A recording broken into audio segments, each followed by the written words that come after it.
If you struggle to strike your irons pure and compress the golf ball like you see the pros, make sure you stick around as I have a simple golf tip that could get you flushing your irons every time. If you're not getting that solid contact you're after and you're any of these golfers who struggles with fats, thins, high ball flights that just don't get the distance, this golf lesson video is perfect for you. Before I give you this easy golf tip, if you're new to the channel, hello and welcome. If you're a returning viewer, hello again. Little reminder for you all, if you're not subscribed to the channel, hit that big red subscribe button. Hit the thumbs up if you're enjoying the content and turn your bell on so you get notified of when I upload all my new videos. So there's a common pattern that I see with my students that struggle to strike their irons pure and struggle to get the full distance that they're after. It's how they control this, the loft on the golf club and the dynamic loft that they're delivering to the golf ball. All those shots that I've mentioned, fats, thins,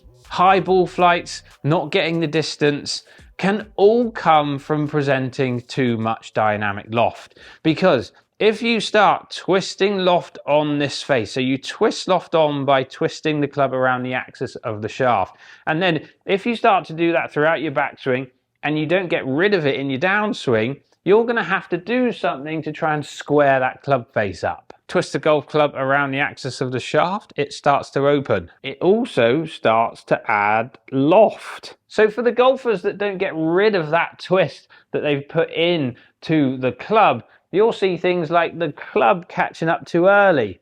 You'll start to see people hanging back, low points moving back, fats and thins, and again, delivering way too much loft on that club, hitting that high ball flight, and you'll generally see that their strike pattern is really low on the face, all on these bottom grooves. And this is where we get into that simple golf drill. And I gave this to a student the other day and it transformed how he was striking his irons. He left here striking them so pure. And basically all I told him to do was try and hit the top grooves on his irons. That might sound mad trying to hit up here, because if you do actually hit up here, the ball's not going to go as far because you're hitting way above the center of gravity and you're not going to get that efficiency off the top of the face. But I explained it in a slightly different way. You deliver too much loft. You have an open face. You're hitting it off the bottom groove. You can see how the leading edge starts to get higher and away from the ground. If I start to twist loft on, I want you to try and twist loft the other way, which will then get the ball riding up the face more towards the top grooves. I don't want you to try and think that you're going to hit the top of the grooves by lowering your arc and hitting up on the top of the face. I want you to hit the top of the face by taking loft off, having some forward shaft lean, and striking that ball higher on the face. Grab a golf club, grab a golf ball. You can do this anywhere. You don't have to hit the golf ball. I want you just to set up like you're going to hit an iron shot. Grab something like your 7, 8 iron, 6 iron, something like that. And then just deliver or push that handle forward and see what happens to the face. Try and keep the face in line with the target though as well. So when you push the handle forward, you can have the tendency to point that face right, but I want you to try and feel like you're going to keep that face pointing at the target. And now look down at that club and tell me what you can see. I see that leading edge disappearing. I see the golf ball moving up the face. I can see the loft getting lower and lower on this club. And that's where you're going to get your distance back. You're going to stop those thins and fats. You're going to start striking the golf ball pure just by you trying to work out how you hit the golf ball higher on the face. I'm going to add a little extra into this video and put my Hack Motion wrist sensor on. I'm going to hit one shot, adding loft to this golf club by twisting the golf club around the axis of the shaft, and then I'm going to try and hit it straight by delivering the club head in front of the handle to square that face up. And then I'm going to hit my normal shot. Obviously, mine will be that compressed, well-struck, pure iron shot. So first one, the high wafter, getting that club to catch up to try and square that face up after adding all that loft. Oh, a little bit fat. And now my usual iron shot, compressing that golf ball pure in my irons, like you see the pros. Nice strike.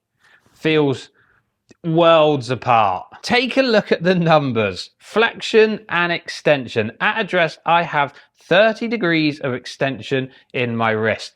Adding that loft in my backswing, by the time I get to the top, I've added more extension and I'm into 52 degrees of extension. And as I come back to impact, yes, I'm taking that extension out, but I haven't done it enough. I'm still in 18 degrees of extension. Now, let's compare that to my shot, which I usually hit with this 7-iron.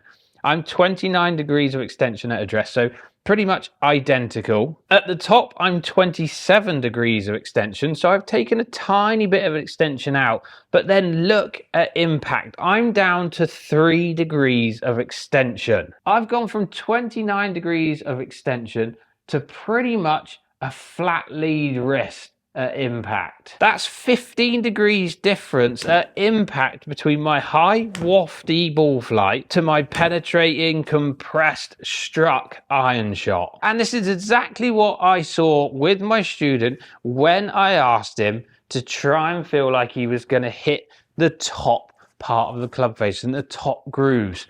Again, not just by lowering your arc and getting that club to move down because you're fat the golf ball. I want you to hit the top part of the grooves by getting that shaft lean, by taking that loft off and starting to compress that golf ball better. And if you don't think this applies to you because you might have a different grip to me or whatever it might be, you can do this with all grip styles. I've got a strong grip, so let's weaken that off and go sort of 2 knuckles, more neutral with my lead hand. And I'm going to do the same feelings. I'm going to try and deliver that handle forward. I'm going to try and twist that loft off of the club and hit that top part of the club face. So same thoughts, same ideas, slightly different grip. More neutral grip. So look at the wrist angles now. I'm down to 22 degrees of extension on my lead hand at setup. That's a weaker grip. I was 29 and 30 with my standard, remember. So I've weakened my grip off. I'm down to 22 degrees of extension, but look at impact. I'm into flexion now, -5 degrees of flexion. But I've taken the same amount of extension out and gone into flexion. What's that, 27 degrees? I've changed that. And I think it was 26 on my original one. So I'm using my wrist angles in the same way to basically deliver this club in a similar way as well. Handle forward, taking loft off, compressing that golf ball. And let's go one stage further for those really weak grippers out there. I'm going to see 1 knuckle, my thumb straight down the grip. This is super duper weak for me now. Same feelings, handle forward, taking that loft off, twisting the club around the axis of the shaft, getting more bow in that lead wrist to try and strike that golf ball higher on the face. Set myself up, really weak grip. Oh, that's hard for me to do, but I've still struck it pretty good. And now at address, I've only got 17 degrees of extension in my lead wrist compared to 22 with my neutral and 29 with my standard. So the extensions come down with each shot. And again, look at impact. I'm down to 8 degrees into flexion. That's 25 degrees different. Whatever grip I've put on it, I've taken 25, 26 and 27, I think, degrees out of extension in my wrist to control this club face, to control the dynamic loft, to get that ball struck pure on the face with a good dynamic loft to get that distance back. And let's take a look at the launch monitor data. The first shot, not controlling that dynamic loft, 24 degrees of launch angle. And then when I start to control that loft and dynamic loft, my launch angle 16, 17.7 and 15.6 on those 3 shots that have all hit the green. Whether or not you have to think of wrist angles to be able to achieve this simple golf tip of trying to hit the golf ball higher on the face with your irons is down to you. My student just simply thought about trying to hit the golf ball higher on the face. He didn't have to think of wrist angles, but when we measured it, it was doing it automatically. Like I said before, grab a club, grab a ball, doesn't matter where you are, you're not going to hit a golf ball. I want you to get that sensation of that bowing, that handle going forward, and your wrist going more towards that flexion. It might not go into flexion like mine because I'm a strong gripper of the golf club. I've got a lot of extension in my lead hand at the start. But if you're a weak gripper, you'll definitely be heading into flexion. Get that feeling of the wrist moving in that direction.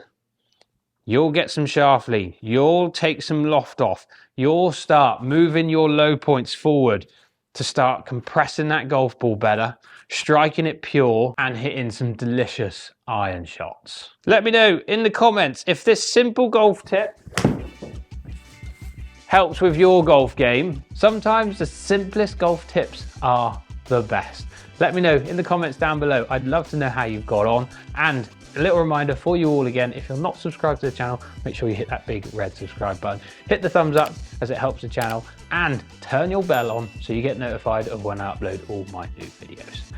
Thanks all for watching. I'll see you in the next one.